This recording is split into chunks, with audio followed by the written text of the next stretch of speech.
Quirky, legendary और हटके लोगों पर पिक्चर बनाना काफी इंटरेस्टिंग होता है ना Keith? Absolutely. And you know, Shruti, in the West, such movies based on real people are called biopics. India में भी इस जॉनर में कई सारी पिक्चर्स बन रही हैं. The latest being Jodha Akbar, of course. The latest personality, though, on whom a film is going to be made is the evergreen Kishore Kumar. मैं इस बात को लेकर बहुत ही एक्साइटेड हूँ क्योंकि मैं किशोर दा का बहुत बड़ा फैन हूँ. पर देखने वाली बात तो ये होगी कि कौन उनकी तरह यूडल करेगा. Well, on that note, एक नजर डालते हैं ऐसी फिल्मों पर. बायोपिक्स का जॉनरा हॉलीवुड में एक हॉट फेवरेट रहा है. ये फिल्में होती है बायोग्राफिकल, यानी कि मशहूर हस्तियों के जीवन पर आधारित, जैसे कि अली और मैन ऑन द मून, जिन्हें बनाया गया था मोहम्मद अली और एंडी कॉफमैन की जिंदगियों पर. इन फिल्मों ने दिलाई विल स्मिथ को अली के किरदार में और जिम कैरी को कॉफमैन के किरदार में बहुत सारी प्रशंसा. कपोटी, वॉक द लाइन और द एविएटर जैसी बायोपिक्स तो ऑस्कर फेवरेट्स भी थे. हाल ही में बॉलीवुड भी इस जॉनर की तरफ आकर्षित हुआ है. इंडस्ट्री में कई बायोपिक्स बन चुके हैं और बहुत सारे बनने वाले हैं. अपनी flop film Bombay to Bangkok के बाद नागेश कुकनूर शायद इस बार रिस्क नहीं लेना चाहते. उनकी अगली पिक्चर होगी लेजेंडरी किशोर कुमार पर एक बायोपिक.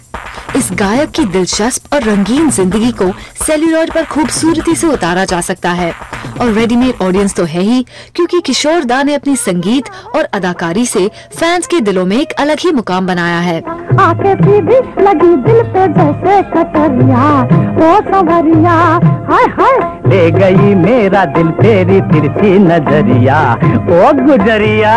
लेकिन वो इतने टैलेंटेड थे कि उनकी भूमिका निभाना किसी भी एक्टर के लिए एक चुनौती होगी. ये शायद आज के एक्टर्स और सिंगर्स के बस की बात नहीं.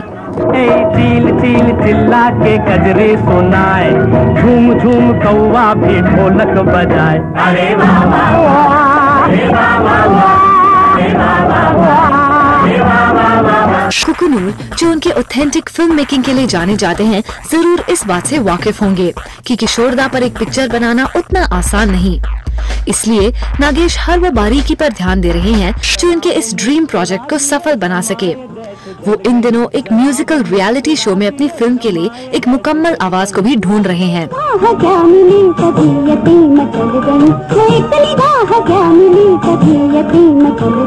लेकिन जब फिल्म मेकर जगमोहन मुंद्रा ने कांग्रेस पार्टी के अध्यक्ष सोनिया गांधी पर एक फिल्म बनाने की सोची तो उन्हें मिला एक लीगल नोटिस.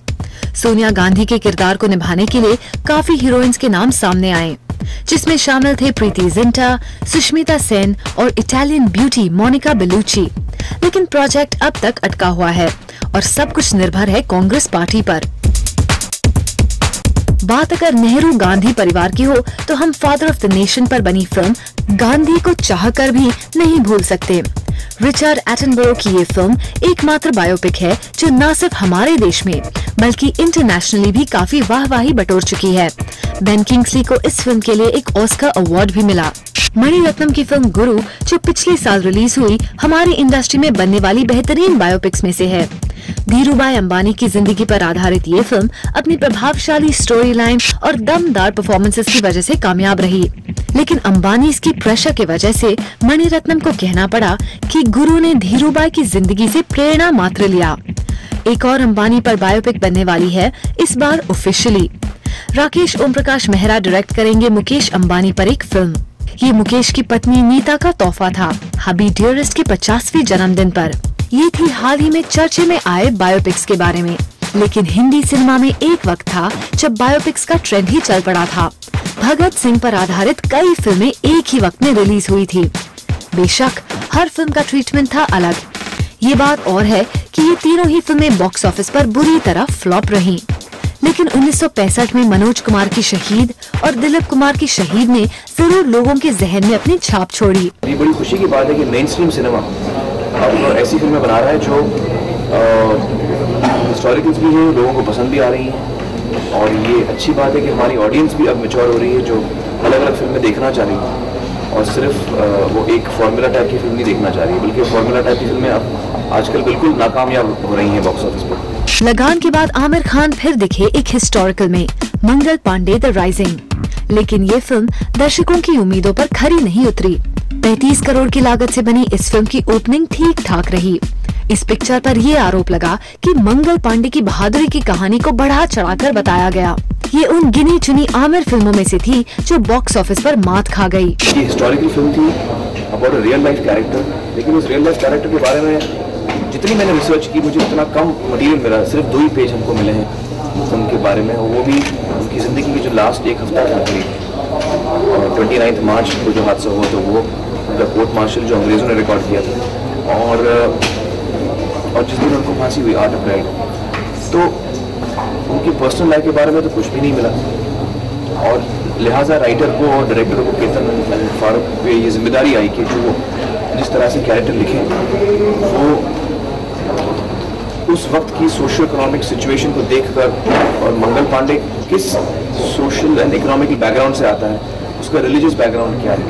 हिंदुस्तान में ओरल ट्रेडिशन भी रहा है हमेशा से हिस्ट्री को पास ऑन करने का, एक पीढ़ी दूसरी पीढ़ी को बताती है क्या हुआ, तो वो फोकलोर भी हमने इंक्लूड किया है हमारी फिल्म। वैसे देखा जाए तो हाल ही में रिलीज हुई कंट्रोवर्शियल फिल्म जोधा अकबर मुगल शहंशाह अकबर पर आधारित थी, मगर ये फिल्म लोगों के गले नहीं उतरी। अपनी लाजवाब प्रोडक्शन के बावजूद इस फिल्म की ओपनिंग बॉक्स ऑफिस पर असरदार नहीं रही। फिल्म को देखकर लगता है कि इसे क्लासिक फिल्म मुगले आजम को ध्यान में रख के बनाया गया, न कि अकबर की असली कहानी को। मुगले आजम is another kind of film. This one has its own world. वहीं फिल्म में जोधा की किरदार निभाने वाली अभिनेत्री ऐश्वर्या राय बच्चन का कहना कुछ और ही है। एज एन एक्टर एक्चुअली हम अपना काम कर रहे हैं, हम एक्टिंग कर रहे हैं। The bigger onus and pressure is on the director, क्योंकि it depends on the scale on which he is working, and for every director it's a piece of creation. Her director मेहनत करता है, हर actor मेहनत करता है, हर technician मेहनत करता है, जो भी सिनेमा हो। पर हाँ, ऐसी फिल्मों में वक्त लगता है, बहुत ही पेशेंस की ज़रूरत है। स्केल इतना बड़ा है तो सबको ज़्यादा वक्त कंसंट्रेट करना पड़ता है।